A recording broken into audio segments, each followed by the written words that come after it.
Sir, అనర్హత వేటుపై BRS ఎమ్మెల్యేలది court ఇచ్చిన direction ఎలా చూడాలి? స్పీకర్కే అది సంబంధం అని అంతే అండి, వేరే విధంగా చెప్పే అవకాశం లేదండి. Unless speaker takes a decision. Court ఒక నిర్ణయం తీసుకునే వరకు ఏం చేయలేరు. అందుకనే దాని మీద ఊరికే రాజకీయ ప్రచారానికి అది పనికొస్తుంది తప్ప కోర్టులే చెప్పేటైతే చాలా కష్టం. కోర్టులు చాలా సెన్సిటివ్గా తీర్పిస్తాయి. రెండవది, చట్టసభలకు న్యాయస్థానాలకు మధ్య ఘర్షణ అనేది ఒక దీర్ఘకాల అంశం. అది నడుస్తూనే ఉంటుంది. తెలంగాణ హైకోర్టు కూడా అదే వాళ్ళు చాలాసార్లు చెప్పారు. కాకపోతే తొందరగా పరిష్కరించమని చెప్తారు. అది మళ్ళీ చెప్పారు, అంతే. సరే, ఏంటి అదానీ అంశం? దేశాన్ని కుదిపేస్తున్న అదానీ మోసాలు, అమెరికాలోనూ అదానీపై కేసులు, జగన్తో అదానీ సంబంధాలపై జరుగుతున్న చర్చ, అదానీ ఇష్యూలో మళ్ళీ జగన్మోహన్ రెడ్డి గారికి ఏమైనా ఇబ్బంది జరుగుతుందో ఒక పక్క మోదీ గారు. అంటే నిన్న మనం సాయంత్రం ఉన్నప్పుడు అప్పుడే వస్తుంది, మధ్యాహ్నం పూర్తి వివరాలు రాలేదు. ఆ తర్వాత ఈ అంశాలన్నీ వచ్చాయి నిస్సందేహంగా. అయితే ఈ అంశం మీద అటువాళ్ళు కానీ ఇటువాళ్ళు కానీ పెద్దగా రెచ్చిపోయి ఏమి చొక్కాలు చించుకోవట్లేదు. మిగతా విషయాలు ఎందుకు చించుకోవట్లేదో నాకు అర్థం కాదు. ఇప్పుడు 1700 కోట్లు జగన్కి ఇచ్చారు అని మీడియా అంతా, కనీసం కొన్ని మీడియాలో ఇంత ప్రముఖంగా వస్తున్నప్పుడు సిపిఐ, కమ్యూనిస్టులు, సిపిఎం, సిపిఐ, కాంగ్రెస్, ఈ పార్టీలన్నీ అదానీని అరెస్ట్ చేయాలి, ఆయనతో కుదుర్చుకున్న ఒప్పందాలు రద్దు చేయాలి అని ఇవన్నీ కూడా చెప్తున్నప్పుడు ఎందుకు వీళ్ళు అసలు ఏమీ ఇంతవరకు అధికారికమైన కోరికే లేదు. సంహావ్ నిన్న నేను ఇండియన్ ఎక్స్ప్రెస్ చూశాను రాత్రి. ఎక్స్ప్రెస్ లోకేష్ను కోట్ చేసింది, మా పత్రికలో కూడా చేశారు. కొంత సమయం తీసుకుంటాము, కొంచెం మేము అధ్యయనం చేసి చెప్తామని.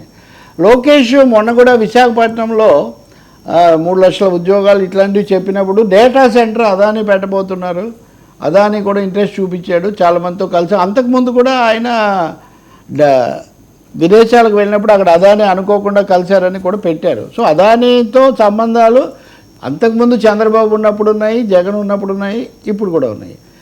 ఈ పర్టికులర్ సందర్భంలో ఆ ఫ్రాడులెంట్ ట్రాన్సాక్షన్స్ తెచ్చినవి ఏమున్నాయి చూడండి. అమెరికా చట్టాల ప్రకారం విదేశాల్లో వ్యాపారానికి లంచాలు ఇవ్వకూడదు, కానీ కార్పొరేట్లు చేసేది అది వాళ్ళ చట్టం మటుకు. అది వాళ్ళ డిపార్ట్మెంట్ ఆఫ్ జస్టిస్ ఈ సమస్యను తీసుకుంది. అదానీ గ్రూప్ మీద, అదానీ ఎనర్జీ మీద 5 ఆరోపణలు వాళ్ళు చేశారు. 5 ఆరోపణల్లో ఒక 200 మిలియన్లు అంటే ఒక 1700 కోట్ల రూపాయలు భారతదేశంలో రాష్ట్ర ప్రభుత్వాలకు, కంపెనీలకు, అఫీషియల్స్ ఇన్ ఇండియా ఇచ్చారనేది వాళ్ళ ఆరోపణ. దీనికోసం దాదాపు మన సెబీ లాంటిదే వాళ్ళది, అది ఎక్స్చేంజెస్ అండ్ సెక్యూరిటీస్ బోర్డు, వాళ్ళు దాని మీద పెట్టారు. కోర్టులో అది నడుస్తుంది. ఆయన మీద చెప్పారు. అదాని ఇప్పటికే పెట్టుబడులు వెనక్కి తీసుకున్నాడు.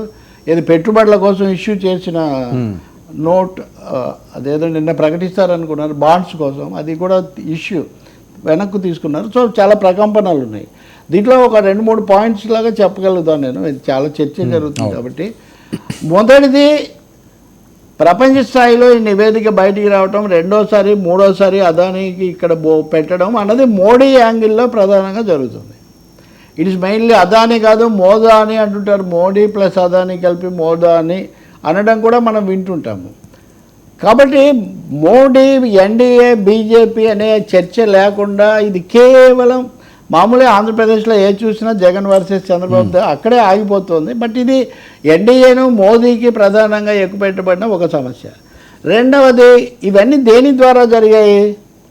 Solar energy corporation of India, SECI. So Tamil Nadu, Andhra Pradesh, Chhattisgarh, Kashmir, Orissa, ఈ రాష్ట్రాలు వీళ్ళ ప్రభుత్వాలకు ముడుపులు ఇచ్చి సోలార్ ఎనర్జీ కాంట్రాక్టులు కుదుర్చుకున్నారు అన్నది అదానీ మీద ఆరోపణ.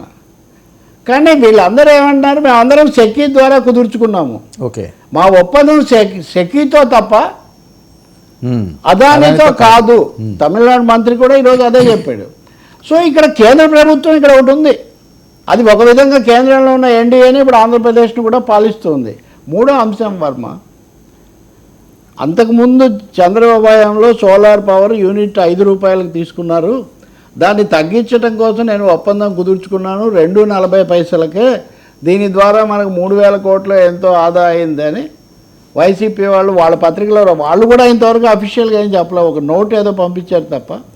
వాళ్ళ అధికార ప్రతినిధులు లేదా జగన్ ఈరోజు అని చెప్తారేమో మరి, మనకు తెలియదు. కాబట్టి అని వాళ్ళు క్లెయిమ్ చేస్తున్నారు. ఆ ఒప్పందం ఈ ప్రభుత్వం కూడా కొనసాగిస్తూ ఉంది. ఓకే. ఒక పయ్యావుల కేశవ్ అయితే వ్యక్తిగత హోదాలో ఈ ఒప్పందం రద్దు చేయాలని ఆయన కోర్టుకు వెళ్ళాడు, హైకోర్టుకు. హైకోర్టు ఏమో దీన్ని చెప్పాల్సింది ఎస్సీఆర్సీ విద్యుత్ రెగ్యులేటరీ కమిషన్ చెప్పాలి అన్నారు. రెగ్యులేటరీ కమిషన్ ఓకే చేసింది. సో ఒప్పందం ఇది ఇన్ ఆపరేషన్. అంతేకాకుండా 11,000 ఎకరాల భూమి ఇచ్చారు అదానికి. ఓకే. తాజాగా కూడా అల్లూరు సీతారామరాజు జిల్లాలో 1,200 ఎకరాలు ఇచ్చారు. అంటే ది అగ్రిమెంట్ విత్ అదానిస్ అది ఈ ప్రభుత్వంలో కూడా కొనసాగుతుంది. ఇంకా అనేక ఒప్పందాలు. అల్లూరు జిల్లా అంటే ఏజెన్సీలో అల్లూరు జిల్లాతో పాటు ఇంకా అనేక జిల్లాలు 1,200 ఎకరాల మొత్తం 11,000 ఎకరాలు ఇచ్చారండి వాళ్ళకు. ఓకే. 11,000 ఎకరాలు ఇచ్చారంటే ఒక యూనిట్కు 200 ఎకరాలు ఇట్లా ఏదో ఒక లెక్క ఏదో పెట్టారు. ఈ ముడుపులు కూడా అంతే. ఇంకో మాట కూడా ఏంటంటే ఈ ఆఫర్ ఇచ్చారని కానీ డబ్బులు రెండు వాడారు వాళ్ళు. ఆఫర్డ్ ఆర్ గేవ్ అన్న పద్ధతిలో వాడారు. ఈ విషయాలన్నిటి మీద ఒకటే తేల్చాల్సిందే. జగన్ ప్రభుత్వంలో ఒప్పందం కుదిరింది, అయింది. ఆయన ముఖ్యమంత్రి, ఆయన కలిసిన విషయం కూడా వాళ్ళ నివేదికలో అది కూడా పొందుపరిచారు.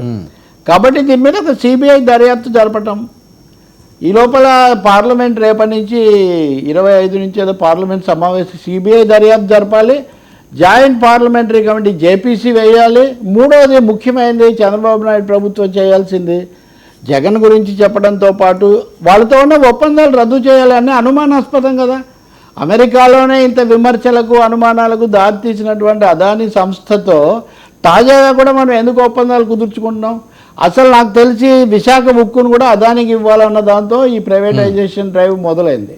ఆల్రెడీ గంగవరం పోర్ట్ ఇవ్వడం కూడా గంగవరం ఇప్పటికే ఇచ్చున్నారు. కాబట్టి అదానీ చేతిలో కృష్ణపట్నం వాళ్ళకే, గంగవరం వాళ్ళకే. మొత్తం అసలు వాళ్ళ వ్యాపారమే రేవులు, విద్యుత్తు, ఎనర్జీ ప్రధానమైనటువంటి. తర్వాత ఇంకా కొన్ని విమానాశ్రయాల నిర్మాణాలు వీటికి కూడా పోటీ పడుతున్నాయి. ఇవన్నీ చాలా వాళ్ళకి ఇచ్చారు. కానీ అంతకుముందే ఆస్ట్రేలియాలో ఇచ్చిన బొగ్గు గనులు వెనక్కి తీసుకున్నారు. తాజాగా కెన్యాలో ఆయనకి ఇచ్చినటువంటి విమానాశ్రయం కాంట్రాక్ట్ కూడా వెనక్కి తీసుకున్నారు. కెన్యా చాలా చిన్న దేశం. కెన్యా చేసిన పని ఆంధ్రప్రదేశ్ చేయలేదా? భారతదేశం చేయలేదా? కాబట్టి ఒకటేమో ఇంతవరకు కేంద్ర ప్రభుత్వం స్పందించనే లేదు ఈ విషయం మీద. బీజేపీ వాళ్ళు ఏమంటున్నారు తెలుసా? సంబిత్ పాత్ర అని వాళ్ళ ఎంపీ మాట్లాడాడు. ఇవన్నీ బీజేపీ రాష్ట్రాలు కాదు, ఇవన్నీ ఈ 5 ప్రతిపక్ష రాష్ట్రాలు. కాబట్టి వాళ్ళే చూసుకోవాలని. అలా అయితే నేను ఒక లాజిక్ చెప్తాను. నిజంగా ప్రతిపక్ష రాష్ట్రాలే చేసి వాళ్ళదే తప్పు అయితే మీరు మరింత ఉత్సాహంగా రంగంలోకి రావాలి కదా. బీజేపీగా వచ్చి మీరు కాంగ్రెస్ పాలిత రాష్ట్రాల్లో లేకపోతే డిఎంకే పాలిత రాష్ట్రాల్లో ఇలా జరిగింది చూడండి అని బయట పెట్టకుండా ఎందుకు గుట్టు చప్పుడు కాకుండా ఉన్నారు?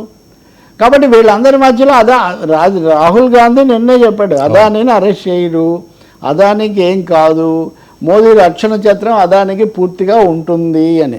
మనము ఆంధ్రప్రదేశ్లో గమనిస్తున్న నిశ్శబ్దం. 1-2 పత్రికలు, ఛానల్స్ తెలుగుదేశం అనుకూలమైన తీవ్రంగా ఇచ్చారు.